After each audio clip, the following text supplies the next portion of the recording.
هل يفعلها رونالدو ويعود إلى منصة التتويجات، أم يسجل هالاند ويحرم الدون؟ ووصافة الهدافين حسمت لصالح هاري كين ومبابي.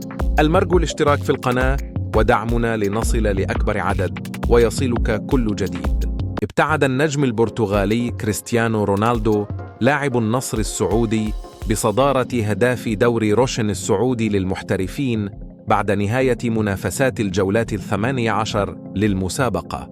وسجل رونالدو ثنائية في فوز فريقه النصر على الاتحاد بنتيجة 5-2 مساء الثلاثاء في لقاء مؤجل من الجولة 17 بدوري روشن السعودي للمحترفين. وجاء هدف رونالدو في شباك الاتحاد من ركلتي جزاء ليرفع رصيده أهدافه في الدوري هذا الموسم ل19 هدفاً.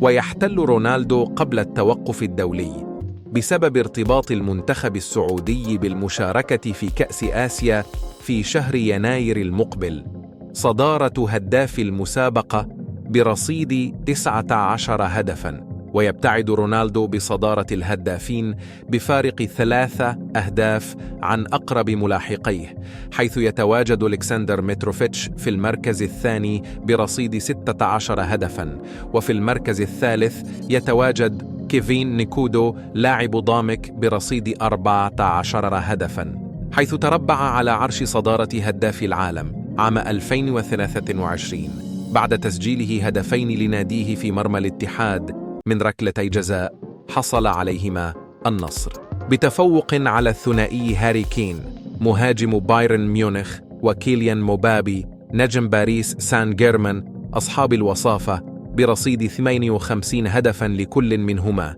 فيما يأتي النرويجي إيرلينغ هالاند مهاجم مانشستر سيتي في المركز الثالث ب50 هدفاً.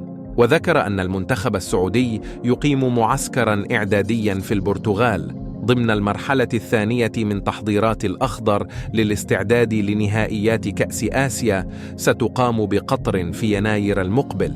وذكرت بعض الصحف أن سبب غياب الدولي المصري أحمد حجازي مدافع اتحاد جدة عن المشاركة مع فريقه في مواجهة النصر لعدم قيد اسمه في لائحة النادي الرسمية بالدوري السعودي حتى الآن.